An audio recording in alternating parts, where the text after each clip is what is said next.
dentro la porticina, fate il controllo per andare a sinistra, a destra, ma andate a sbattere contro la porticina, ok? Prova a fare 2 passi indietro rispetto alla porticina.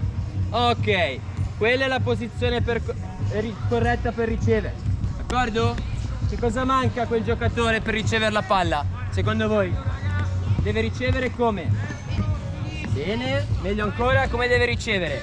Fermo sul posto o in movimento? In movimento.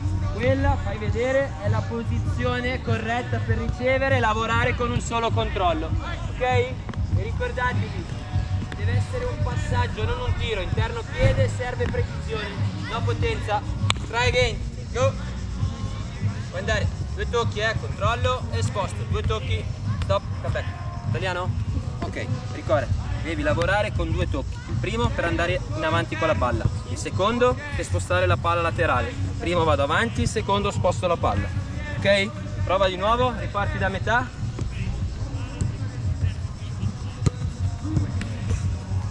Ok, benissimo, l'ultimo, corretto. Controllo, decido di andare a destra, interno piede.